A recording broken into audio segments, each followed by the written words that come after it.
Okay, so I wanted to talk a little bit tonight, just probably briefly, unless I get going, about tradition in the church. And this was sparked for me by something that happened today. I mentioned I had the joy of participating in the memorial service today for Sarah's father, and so the group that was gathered there was a mixed group, people from all sorts of different backgrounds, and I preached about the Christ's descent into the place of death.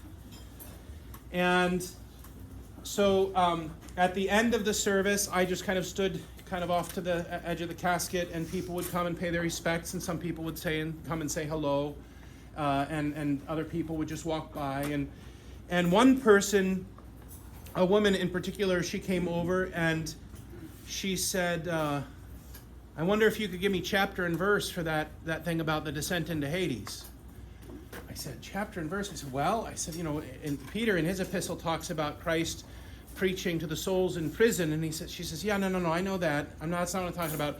And you said that he took Adam's hand, and when he raises up Adam, he's raising up all mankind. I said, yes. She said, chapter and verse, please. I said, well, that's actually, I said, what I'm talking about there is Adam is symbolic of all mankind, and so I started talking about the Mandalorian and all this, and she's just looking at me like I have three heads. And she said, okay, so where is that? And I said, that description of what happens in Hades comes from very, very early church tradition. I said, there's no chapter and verse that says specifically that Jesus descended and reached out his hand and pulled up Adam in that way. And she says, oh, and she just turned around and walked away.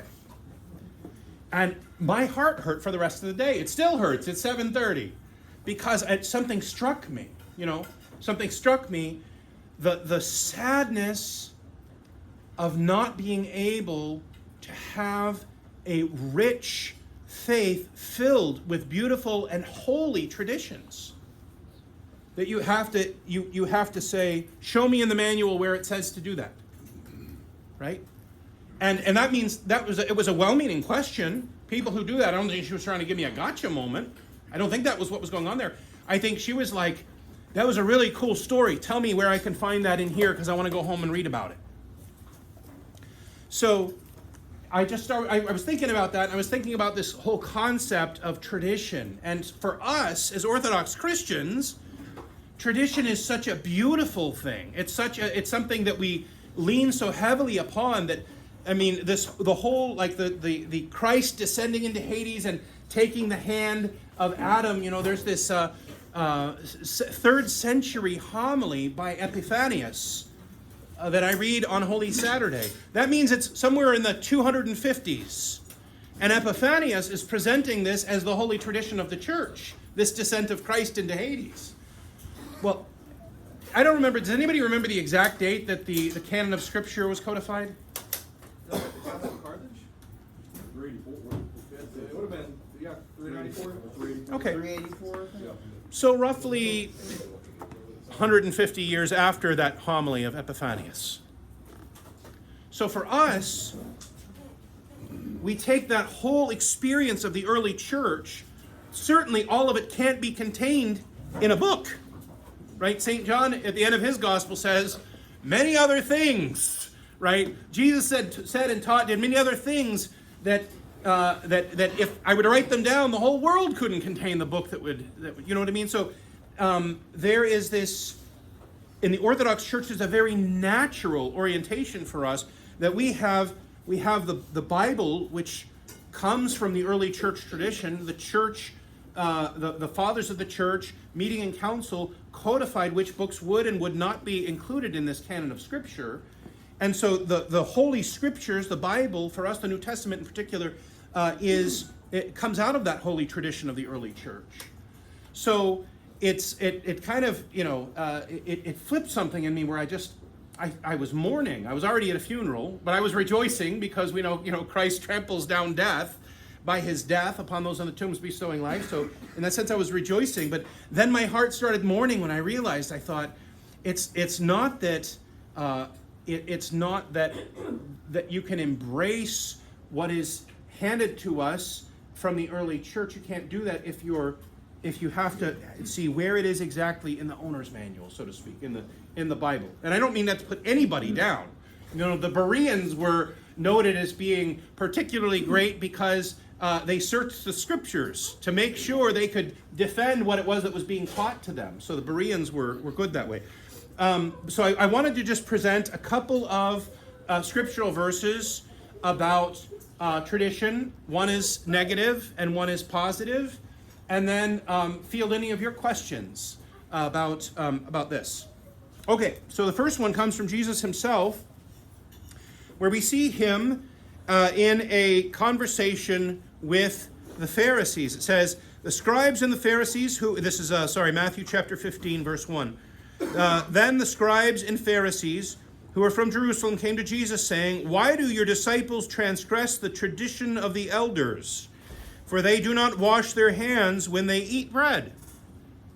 But he answered them and said to them, why do you also transgress the commandment of God because of your tradition? For God commanded, saying, honor your father and your mother, and he who curses father or mother, let him be put to death. But you say, whoever says to his father or mother, whatever profit you might have received from me has been dedicated to the temple, is released from honoring his father or mother. Thus you have made the commandment of God of no effect by your tradition. And I'll stop there. This is a negative example of tradition. And Jesus was always talking to the scribes and Pharisees in the famous the reading from Holy Thursday, scribes and Pharisees, hypocrites, over and over and over again, and he repeats himself. They did a great job with this in The Chosen when they did that season. What was that, season 4, I think? They did that scene, and it really made you uncomfortable as you're watching Jesus take on the scribes and the Pharisees, and you're like, oh my goodness gracious. It's strong enough when we do it in church on Holy Thursday, but when you see it acted out dramatically in The Chosen, it really kind of gave it another level of impact. Anyway, the scribes and the Pharisees were being hypocritical, and they were serving themselves, and they were making the religion, the faith, very, very difficult for the people. And Jesus was calling them out for this. They were making their traditions more important than the traditions that God intended for them. And this is what is happening in this pericope, this segment right here in chapter 15. So this is Jesus putting down the traditions of men that the men are putting above the traditions of God. Okay? Then you've got, in 2 Thessalonians, you've got St. Paul, and this is probably the most famous positive word on tradition that we have in Paul's letters. He says, therefore, brethren, stand fast and hold to the traditions which you were taught, whether by word or by our epistle. So we know about the epistles. We have the epistles, they're letters. We have the epistles from Paul to Timothy, to the Thessalonians, to Titus, etc. So we have these epistles, and these are written instructions. Paul writing to these churches telling them, this is how we conduct ourselves, and this is not how we conduct ourselves. But there's more than just the written. That's why he specifies, whether by word or by epistle. That means that there were things that he wanted them to be observing that were not written down in his letters. They were delivered verbally. And we have these things, this is what we call holy tradition. I loved when, they're not here, there's a couple that came to visit a number of times, and finally, probably the third or fourth visit, I asked them, I said, what is it that brought you here? You guys are driving an hour and a half to come to church. What is it that brought you here? And the wife looked at me, she said, I was reading 2 Thessalonians, and I heard St. Paul say to hold fast to those traditions delivered by word or by epistle, and I realized I don't have any traditions that aren't in the epistles. She says, so I'm missing something. I need to find out where are those other traditions that were handed down by word. And so I did some searching, and I went down the rabbit hole, and eventually it led me here. I thought that's fascinating. That's fascinating. And so in Orthodoxy, we get the whole ball of wax. You know, we don't just get the traditions that are contained in the epistles. We also get the traditions that were handed down by word, and it's a beautiful thing. In Orthodoxy, we see that as a beautiful thing. And I understand that in certain parts of Christendom, they see that as a suspicious thing, if not a bad thing. You know? And if you look at the spiritual heritage of Protestants who were battling abusive traditions in the West, right? The indulgences, for example, and things like this, you know, then you start to see why the very culture, the colere in which the Protestant Reformation grew up, it had a suspicious nature to it. It was like, well, you know, traditions of, we don't want those traditions. Those traditions are dangerous. They're hurting us. But the fact is that holy tradition is so extremely important for us. It's very interesting. I note that I had somebody who was hung up on the question of the ever virginity of Mary. Well, actually, there's been a lot of people I've talked to who have been hung up on that. Probably you as well have talked to people like that. And this idea that Mary was virgin before, during, and after birth, and that she didn't have any other children after Jesus. And that's what we believe. And that's what the entire church believed, East and West, in the early church. The earliest document that we have that refers to this is the 2nd century. That's the 100s.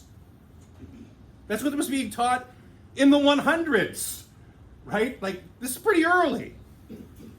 And Martin Luther believed it, and John Calvin believed it. So, for me now to be engaging in these conversations with people, it's just catching me a little bit off guard. You mind? I'm a little bit off my game because I started talking with people who were going like, "What's with this ever virginity? Who's making this stuff up?" I'm like, "What? What do you mean? This stuff has been around since the beginning of the church, really. I mean, this is really, really old teaching. And by the way, the teaching of the ever virginity of Mary, it's never even been dogmatized. It's dogmatized in the sense that it's on every icon of the Theotokos. It's dogmatized in the sense that it is believed by every Orthodox Christian that I know, but the church never sat down and wrote a canon about it. But everybody believes it.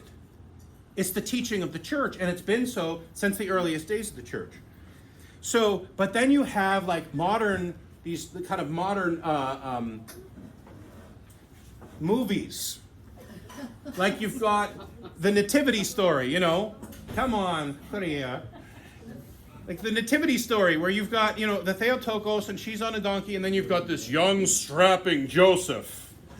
And it's like a romance story.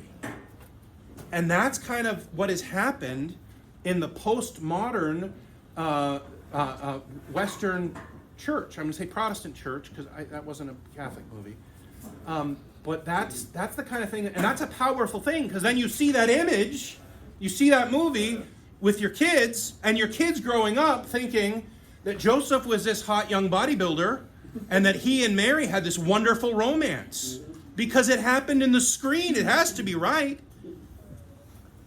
It's very, very dangerous. You see how this happens so quickly? So that now today, I'm receiving comments, and I'm not offended, but I'm receiving comments in person and by email about people knocking things that have been around for 17 or 1800 years, if not longer, in the church. That their Protestant fathers, if you will, adhered to.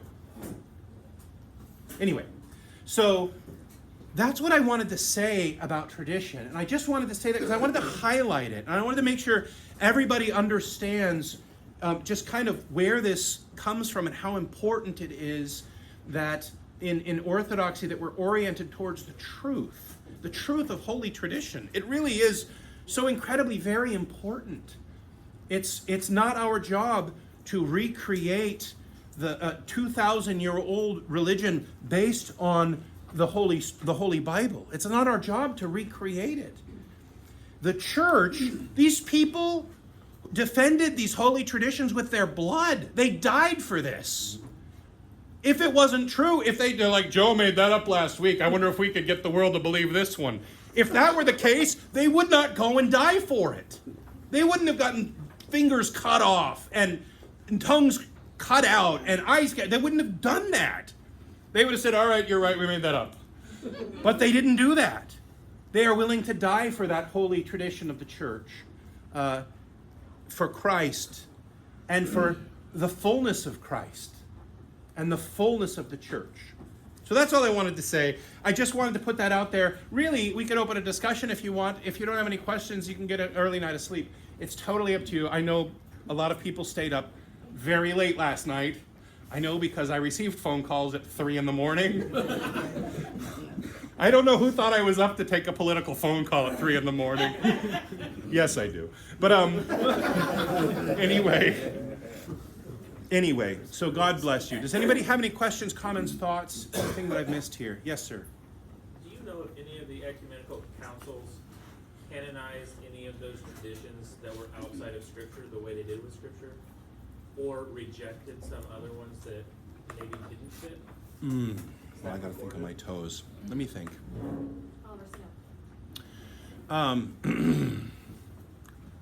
So the reason that the church makes a canon is when there is a dispute in the church, right? So Nestorius started a tradition that was heretical, right? He said, there's no way that God was contained in the womb of a woman. Therefore, we can't call her Theotokos. There's no way she housed God who's infinite. Therefore, we can call her Christotokos because she held Christ in her womb. And so he started this tradition among people. Well, this was a tradition of men. This was his tradition. This was not the tradition of the church. And so the church rose up in council with one voice and said, Nestorius is wrong and his teaching is wrong. It is anathema. Don't follow it. So that's an example. But these other things obviously like the ever virginity of Mary, it wasn't even an issue because it was never discussed. It's never discussed in council where they're having to make a canon for or against it. Because it was so obvious. It was obvious because she's the ark, and the ark. Nothing else makes sense. That's May I absolutely say right. something? You may. I know this is not the topic of this presentation, but nothing else makes any sense at all. I met somebody, who was it this week? Oh, yes. Sweet family, has a boy. Gregory plays football with this boy. This boy came to Casa. This boy is he comes from a maybe Baptist, I don't really know their family, and he is intending to become Roman Catholic. And he was off taking a picture with his girlfriend after a game, and I'm chatting with his parents, and they're thanking me for taping his shoulder. And I'm saying, no problem. I hear James is investigating Roman Catholicism. Yes, yes. And the mother says to me, I'm having a very hard time with this. I said, well, I imagine you would be. Sorry, I didn't. I said, I imagine you would be having a hard time with that. And James's sister is standing next to the mother, and what they said, does your church teach that Mary had no other children? I said, the church, yes, does teach that. And the sister said, what about Mary? I swear to you. What about Mary's 11 other children? And I said, I don't know who you're referring to, but she did not birth 11 other children. She birthed 0 other children. Well, no, how is that possible? She and Joseph were married. I said, she and the aged Joseph were betrothed. And I'm certain after God exited her womb, it never occurred to either of them that anyone else should ever exit her womb. And no, we do not teach that. There's no question about that. Well, that doesn't make sense because, so then we did the Jesus from the cross. I'm sorry. You would send your mother into the care of somebody else if you had blood siblings? No, nobody would do that. And they're sitting there and the wheels are, and they're not arguing against anything. They're just kind of soaking it in, and it never occurred to them. It just never occurred to them. And the mother says to me, you know, can we have lunch? My youngest is 13, I have a little flexibility. Oh, I said anytime. But here's the problem with having a problem with the ever virginity of the Mother of God. Okay? First of all, God did not have to become incarnate and take on any limits, any gift, right? The limits of mortality, the confines of the body, the confines of space and time, this world, a womb, a full gestation. Like, he didn't have to self-confine that way to become like us in every way, except for sin. And he did. And if the Mother of God is not virgin before bearing Christ, during his birth, and after his birth, then everything we confess and believe about Christ is impacted by that. Everything. Right. Everything. The ever-virginity of the Mother of God is so central to the teaching of the church and to everything we confess about Jesus Christ. Everything. It's so obvious. I am inclined to believe that that is why it was never argued. Right. They argued whether Christ was divine or not. Okay? But they didn't argue the ever virginity of the Mother of God. And all of the apostles knew, and everybody they evangelized knew. And the thing that is so deeply meaningful to me personally about the topic of tradition is that in most cultures, in most ancient cultures, or like pre-printing, pre-written word, mass-produced print cultures, certainly in Middle Eastern culture, there is no higher priority culturally than being with the people you're with, which is one of the reasons why Arabs are always late, because they don't leave this one to get to that one early. It's true. They have no discipline. It's a problem. It's genetic, and I accept that. But there's no more important thing to do than to complete the interaction with the person you're with, which is why the church grew by word and by personal evangelism. The printing press was so far in the future for these people. Never mind circulating printed scripture, printed epistles, circulating. I don't know how the letters from St. Ignatius spread, but I can tell you that very few people had them. But everybody had the story. So you could spread oral tradition from first and second hand witnesses of pick the martyrdom of John the Baptist, the martyrdom of Christ, the crucifixion, the witness of the myrrh bearers, all of the apostles, how the church spread under persecution by wildfire. That's all by word. Did you hear so-and-so was martyred this way last month, last year? Did you hear so-and-so also saw Christ, and this was their experience of him after his death? Did you hear? We saw, we were told. That's how the church spread. The church first spread through the oral witness, period. Those are the earliest stories. They are the earliest stories. And some of them were written down. And that eventually was copied so that anyone who learned to read could read. But that's not how the church, that's not how the story of Christ was first disseminated among humans. It's not. It's not. When all the apostles choose a continent, choose a country, they didn't bring, what's that, Mom? They didn't bring Bibles. They didn't bring Bibles. They didn't have it. They were dictating what would eventually become Scripture. They didn't bring Bibles, and they didn't bring something with which to print. Right? I love the tradition that Peter and Mark were together, and Mark's gospel is actually Peter's gospel, because Mark was writing down everything that Peter was teaching. You know, that's so beautiful.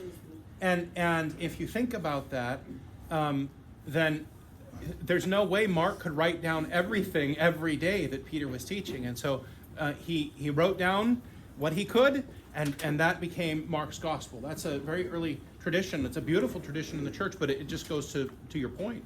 It also is a form of endorsement.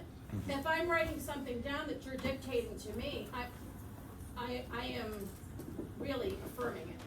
You know, as I'm recording it, I'm affirming it. You know, on your behalf, I'm helping you tell the story that I also believe to be true. Exactly. But I'm certainly not recording something I don't believe. And that I'm willing to die for. And that I'm willing to die for, and that I have seen, not I'm just willing to die for, I have watched everybody I love die.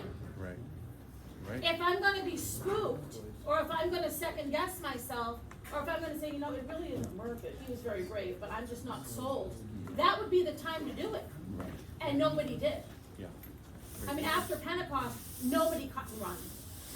And that is like, I mean, it's so patently obvious. If the Mother of God is not ever a virgin, I want to know who is the queen? Who is the queen who sets her feet on the moon? Who is that? Okay, I'm just wondering because it's so obvious. Anyone who has ever seen the Mother of God will tell you she is not small.